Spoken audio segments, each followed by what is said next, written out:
Wonderful. Did you so what was your first job in construction? Did you go to school for it? Did you work underneath a mentor? How did you get your first start? So actually, as a kid, the a, a neighbor of ours and a family friend had bought the land and was developing the front half of our neighborhood. So I got a chance at an early age to be able to walk through construction sites and see things going up, and from everything from clearing the dirt all the way through pouring the concrete and the framing going up, and just getting a chance to really see things from an early age. And that was always really fun to me. And then in high school, I got into both wood shop and architectural drafting classes, learning how to use CAD. And from there, started doing some custom furniture and designing some custom homes, utilizing the skill set I had learned, and even placed at numerous high school state level awards for some of the projects I had built. But all this together, as it had grown, I actually reconnected with our family friend that had built out the front of our neighborhood.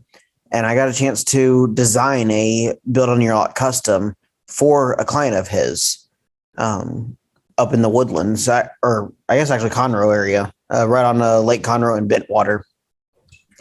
The house itself is not on the lake, and it is not touching the golf course, not touching the lake, but it's in the subdivision.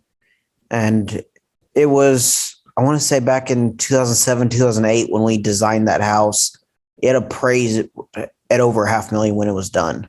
Oh, wow. And it was only about a 2,800 square foot home.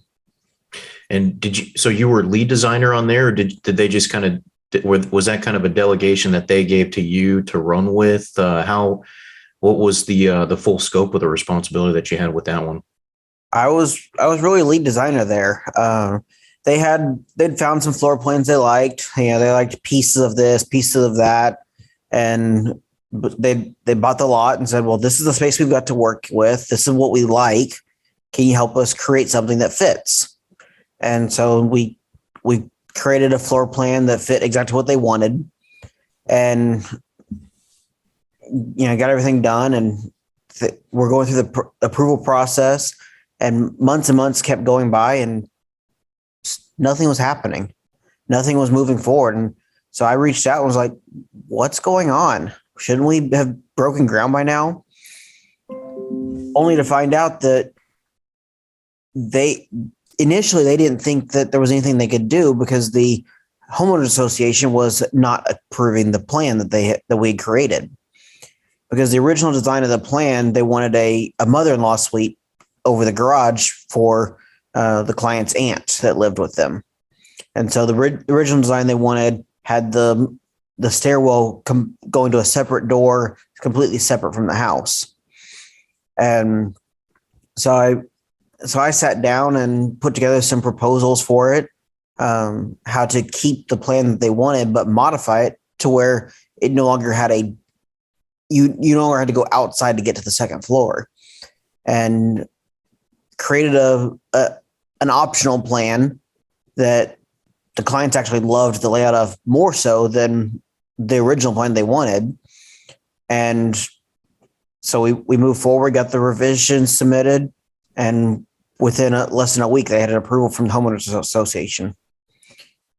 So that was fun for me, just being able to dive in and help, really be able to help someone create their dream, and then modify what they wanted to obtain approvals. Yeah, I would think that would be probably obviously, if you really like construction and building, the building process is probably as fun as the designing process. What's your take on that? Do you like the designing? I would imagine that the money comes with being able to find the customer, move the customer into the designing route to find, the customization that they need based on their budget, based on their need, and then the creativity that comes within knowing the materials and the process, that comes following once they kind of set their eyes on a specific layout. you know what's your what's your preference there? Do you like the designing? Do you like the construction piece? So what's your personal preference? I like the full scope. Mhm. I like to be able to work with a client and help them take their dreams and make their dreams become reality. In fact, because of that thought process, our business has created our motto of where your dreams are our business.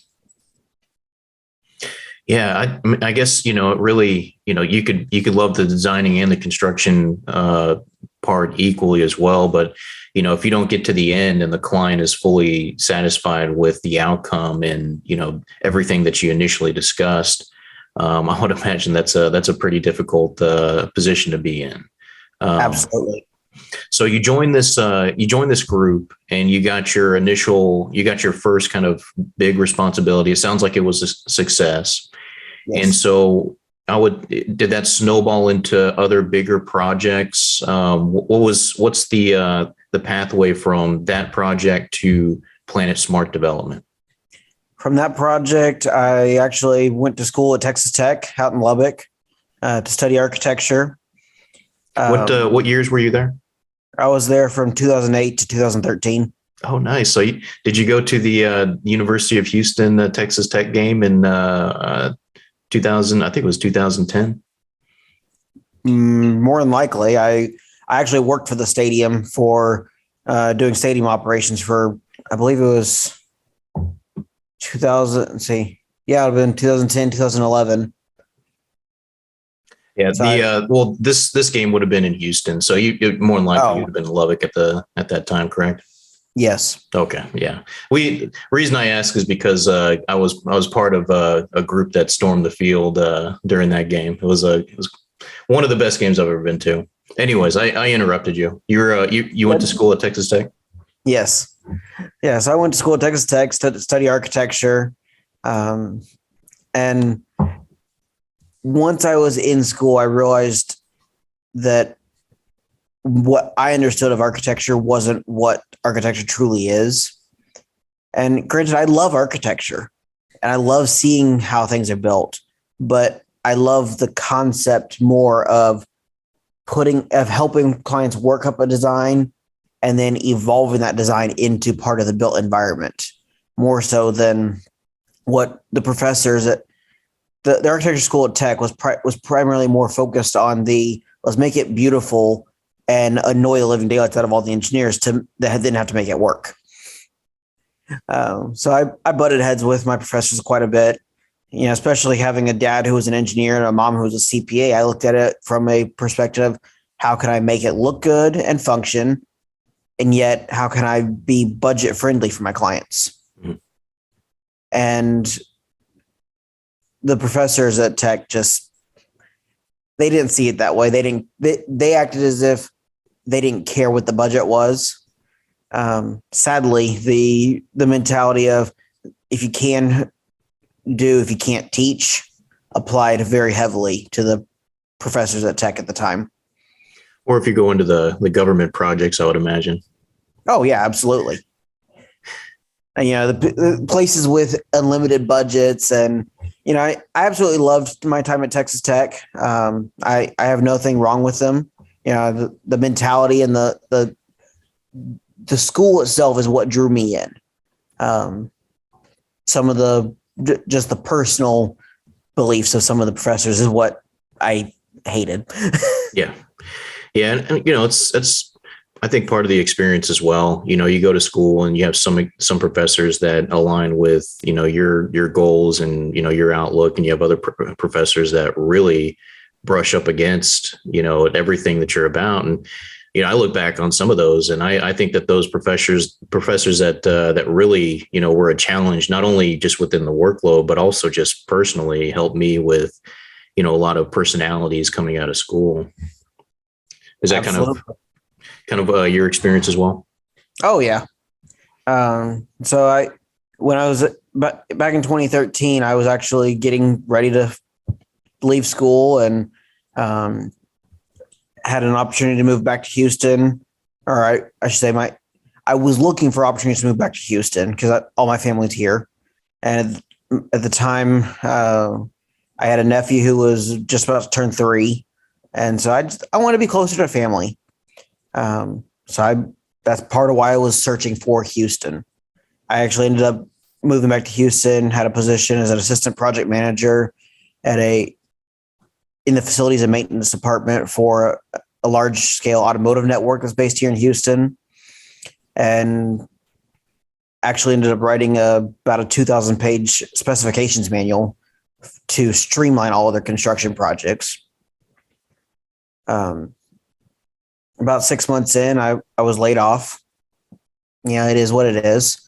In reality, there was 3 or 4 of us laid off at the time. They were restructuring the department, but in reality, what it felt like was they hired me to write that book, and when the book was done, I was laid off. Mm-hmm. I mean, I started the book a month in, and I was laid off a month after I finished it. And oh wow! So, but it was an experience writing a book. I mean, 2,000 pages was quite the feat. Is that a common thing for a construction company to do, to bring someone in to write like a manual like that? Yeah. I mean, most of those manuals are written by the architects or engineers to streamline the design. And they were having a new book written for each and every project. Okay. Gotcha. And so we ended up writing one that was uniform for all of their projects, because they had over 100 dealerships across the country. Mm-hmm.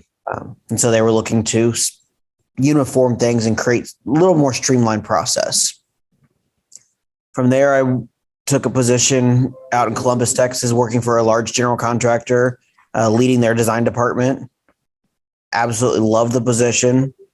Just realized about 3 years in, I didn't like living in the middle of nowhere. It was one of those situations where, with all my family in Houston, at that point, I was now married, and all my wife's family in Houston, we were close enough to town. We were expected to be at everything, but we were far enough from town. No one would come see us. At least if that's the way it felt. And so, we were looking for ways to get closer back into the city. Mm-hmm. And so from there, I moved to an architectural firm down in Bel Air. Spent about a year there. Actually tried to bring a number of projects into them for design work, and the owner of the company turned down all those leads because they weren't the bread and butter that the company was dealing in. And I'm just like, okay, so you're just gonna not take on work because that's basically on a silver platter for easy money. So at that point, I started looking around. Did a stint with some government related roles, primarily with flood control, and also with other government type positions. And then now coming out of the 2020 pandemic, ended up starting PlanetSmart Development, dealing in renovations and going back to my roots, with residential construction, and branching into like metal buildings and small commercial space interior construction as well.